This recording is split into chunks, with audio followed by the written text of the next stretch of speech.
Looking for local? Even more local? CCX Media gives you the option to connect with your community on multiple levels. CCX Create welcomes you, community residents, to connect and experience television in an exciting way. The free TV classes we offer will have you on your way to creating TV, and our wide variety of content can be watched at home or on the go. Connect to what's happening in your community. Visit ccxmedia.org.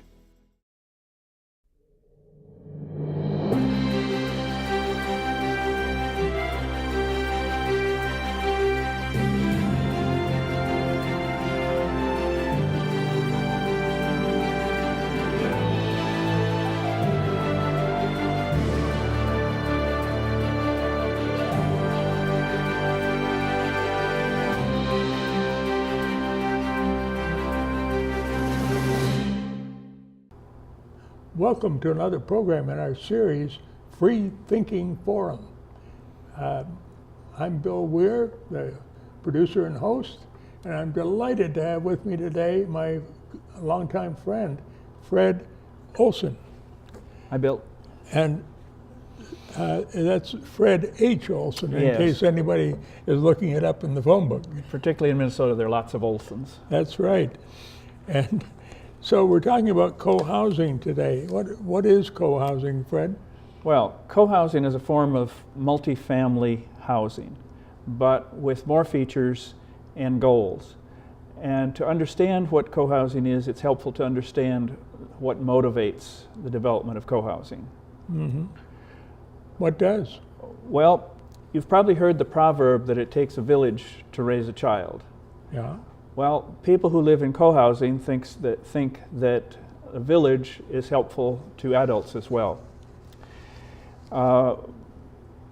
Co-housing is a way to build a village, by which I mean a community where neighbors are committed to being part of a community for everyone's mutual benefit. Co-housing cultivates a culture of sharing and caring. Co-housing is an intentional cooperative community of about 20 to 30 households, private homes. The homes are clustered around shared space. Some of the shared facilities designed to promote frequent interaction and close relationships. That sounds attractive. That people would like to live in that kind of community, and they need to be compatible with one another, I expect. Sure. People who move into co-housing get to know the community before they do so. And the self-selection process, that is people deciding this community is right for them, works pretty well. There are conflicts, but those are usually resolved pretty well. People, know and trust each other. So what are the shared facilities? Well, co-housing communities have what we call a common house. Mm-hmm. That has significant shared facilities. Probably the most common is the dining facility and a kitchen, a commercial style kitchen, where members can take turns cooking for the whole community several nights a week, typically 2 to 3 nights a week. Now each household has their own kitchen, and that's where most of their meals take place, but the common meal is kind of the glue that holds the community together, because it's the place where people have some time to spend together and to visit and to learn from each other and so on. Co-housing is a self-help model. That is, there isn't a staff doing things for people. People do for themselves, like the cooking for the common meals.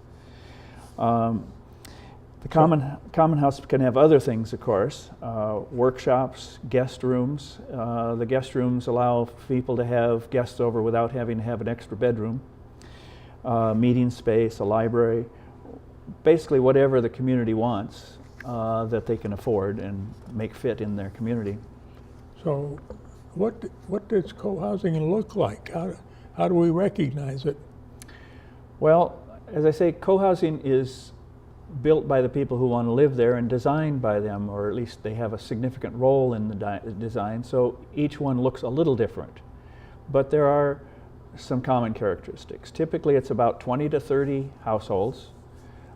complete households with kitchens and everything you need, but they may be a little bit smaller than average. Co-housing communities include shared facilities, but depends on how much land you have as to what they look like as well. You're talking about one in the city, so Yes. I imagine you don't have much land to build on. No, we have about 8/10 of an acre, so that puts us kind of in the middle ground between the suburban rural communities that have more land and the truly urban town apartment building style communities. If you have enough land, say 2 to 3 acres, it can look a lot like a townhouse community, except co-housing people always put the cars out on the periphery and make a pedestrian street or a courtyard be the center of the community where kids can play and neighbors can meet and so on. Even if it's rural and they have significant amount of land, co-housing communities tend to build on just a few acres, and then any land they have other than that is kept open or used for things like gardens or whatever. Good. Whatever the community wants. Basically. Tennis court or I'm sure there are some that soccer have tennis field, courts. or- Yeah. Yeah, so that's the suburban and rural communities. Was there more about the very urban? Well, in a very urban situation, say a half an acre or something in that range, to get 30 households, they typically go to an apartment-style building, with the common house being typically on the first floor. The common house is usually situated so that people go through the common house coming and going, so that the common house is really the center of the community. We visited Durham Central Co-housing in North Carolina 2 years ago, and it is of the apartment building style, but it is laid out with the common house on the first floor. It has a breezeway between the front and the back so that it doesn't have the big monolithic feel of an apartment building. It has oversized hallways that have some little gathering nodes and so on. It has a deck where people can gather and so on. And we felt it was a very comfortable place to live.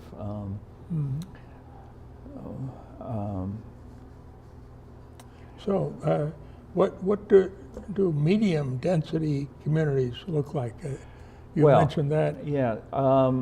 There are now some that are built on, say, an acre or thereabouts. And that's what we have. And typically it's more compact than the suburban style, but still kind of built around common space. And that can vary. There are some that actually have a glass-covered pedestrian street, we call it, essentially an atrium that goes down between units on either side of the glass-covered street. It tends to be sort of expensive. What we're going to do is, and those can also be multi-levels facing that courtyard or street. And what we're looking at is having 3 floors with flats, that is, all of each unit is on one floor, and a hallway that runs around the courtyard. And the hallway, or the walkway, all come down to the common house, and an elevator, so everything's visible by wheelchair or whatever. And quite accessible. So anyone, even using a wheelchair, can get around to. That's the plan. Good. And is there something more to the definition of co-housing? Well, yes. Co-housing is built by the people who want to live there, so they all vary, but there are some common characteristics. Co-housing has a participatory process.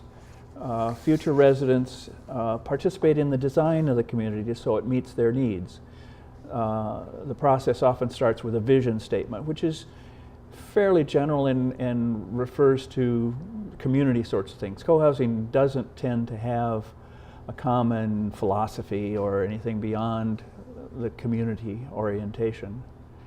Also, the neighborhood design is done to facilitate and encourage community, that business about walking through the common house, coming and going, for example. The common facilities are a key part of co-housing and are kind of the center of the community.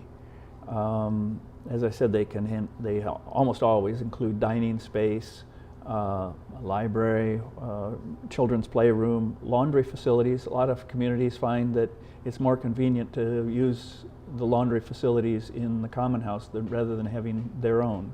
But that varies. The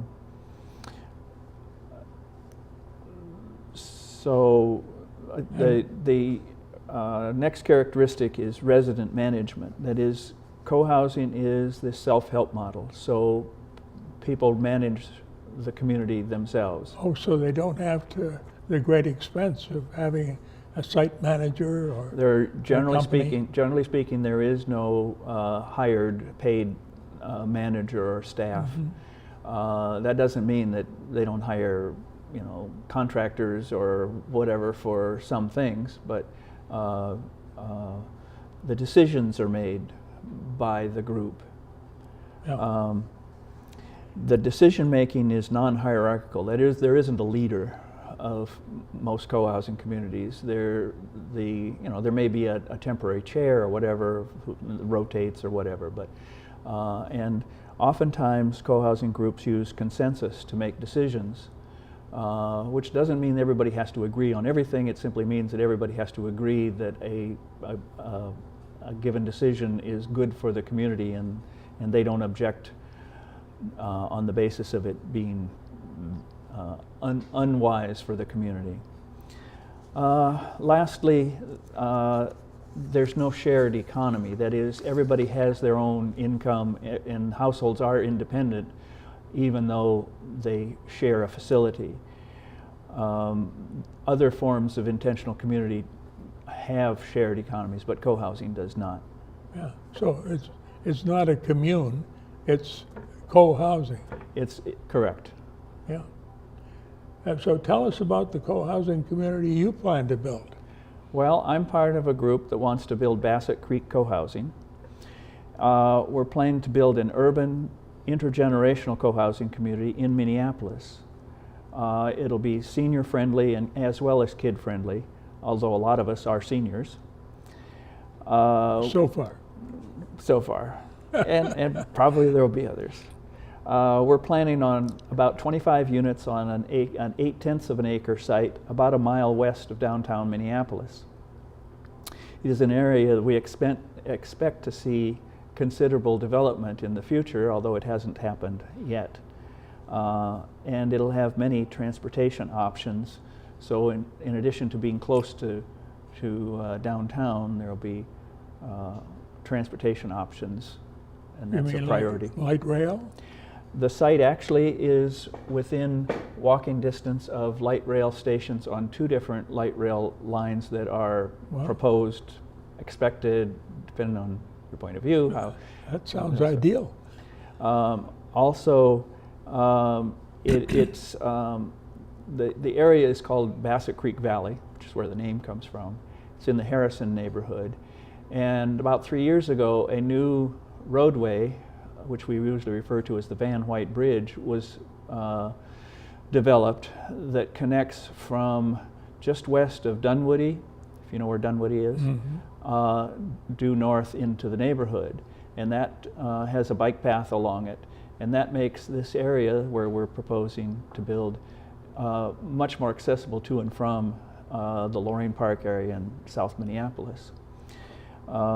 In addition to the LRT lines, the Bottineau and the Southwest lines, when Bottineau gets built, the soon-to-be-built bus rapid transit called the C line will shift to Glenwood Avenue, which is only 2 blocks from our site. And that'll provide improved bus service into downtown.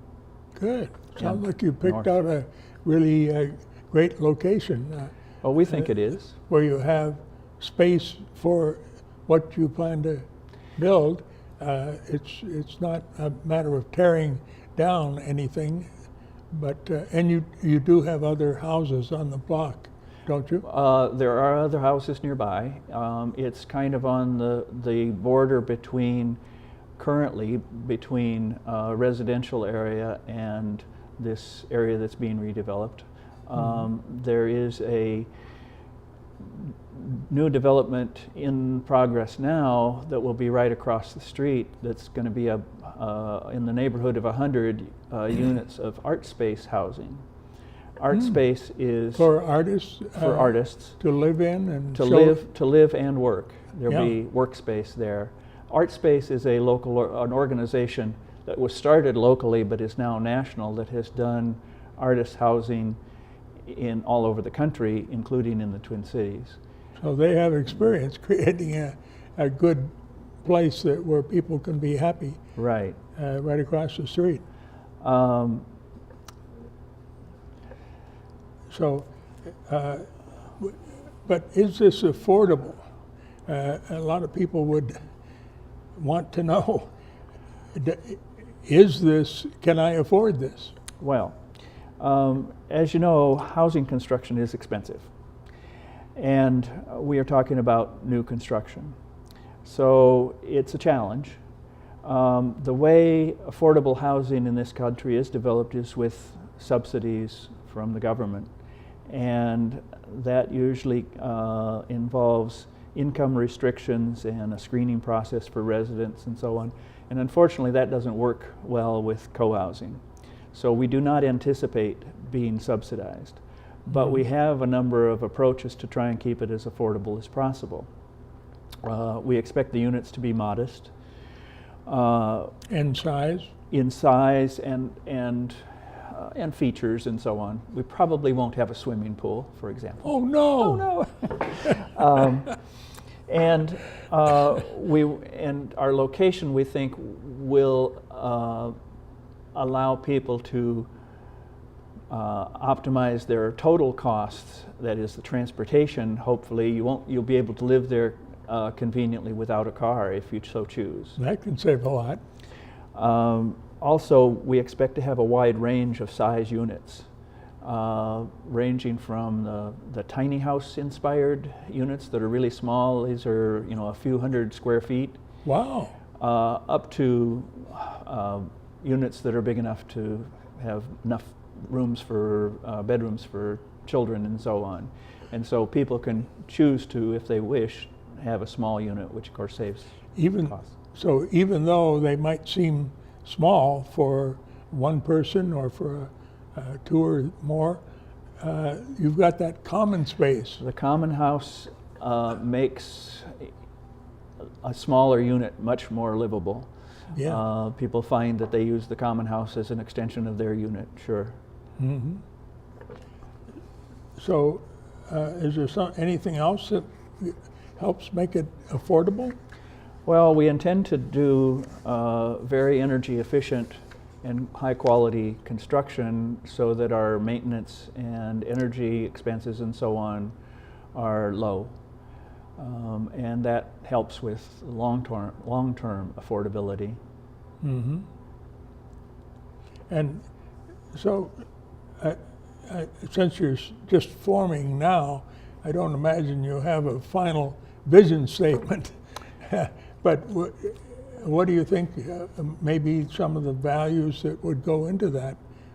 Well, actually we do have a vision statement that we accepted. Of course, everything is subject to change as we get more members, but Bassett Creek Cohousing will be a multi-generational urban community founded on principles of participatory decision-making and problem-solving. Each member contributes his or her talents to enable personal and community well-being as well as care of the environment. Our community will include 30 eco-friendly residences. Each household will have a private kitchen as well as access to shared facilities in a common house and a large kitchen, dining area, where we can cook together and share meals several times a week. The common house will include meeting spaces and workspaces where we can share tools and talents, Gardening will be available to the extent the site allows, and maybe the nearby community garden. Pets will be welcome. We decided that we will have a tobacco-free property. We came up with a list of values: welcome to all, interdependence, mutual respect, support, and compassion, community and privacy, stewardship of the environment, healthy living, sustainability, emphasis on alternative transportation, active participation with the surrounding neighborhood, and containment of construction and operating costs. People learn more about Bassett Creek Cohousing and maybe begin to get involved. Well, we have a website, and we're available by email. Our website can be found via s.coop/BCRK. It's the shortest address I could come up with. Well, s.coop, it kind of looks like scoop with a period in there. And BCR, Creek, Bassett Creek. B for Bassett, CRK for Creek, yes. Yeah. BCRK. We have information sessions once a month. There are details on the website. Or you can call me, and my phone number is 612-588-9532. To learn about cohousing in general, the website has links to various things. And there is a book that was written, originally the first edition was written in 1988. This is the revised. Turn it right side up. Oh, okay. That was written by two architects who went to Denmark to study architecture, and actually they met there, and they learned about what we call cohousing. In Denmark, it's got a name that Americans have difficulty pronouncing. And they were so impressed they came back and wrote this book. And creating cohousing is kind of the reference work. Well, let's see, Catherine McCammett and Charles Durrett. And so can you get this at It's available in bookstores. Minneapolis, bookstores. the Hennepin County Library has it, and so on. Oh, good. And lots of illustrations, too. And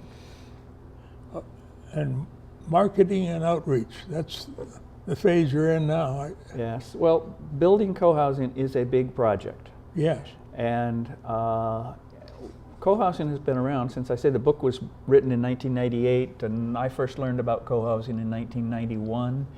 And so it's been around a while. There is one cohousing community here in the Twin Cities that's been around for 20-some years, Monterey Cohousing. It's become easier to build cohousing because there are now professionals who specialize in building cohousing, but it's still a big project for the group that wants to live there. And so I see a page here on why co-housing groups outperform traditional developers. Motivation, know-how, money, market forces, friendly faces, entitlements. It's one part of the picture. Is there anything else you could point out here in the book? Oh my, there's a lot. There's so much. Yes. Yeah. But and recounting things from various places in the country. The senior citizens in Nevada City cohousing, for example. there are about 160 cohousing communities in the U.S. that have been built in the last 25 years or so. And I should probably also mention that there's an online discussion where you can get your questions answered. How do you get to the online discussion? Well, you can go to our website and I have a link to it. It happens to be a discussion that I started in 1993. And so it's been going a while. It's been going for a long time. Yeah. And everything gets discussed about building co-housing, living in co-housing, problems, whatever.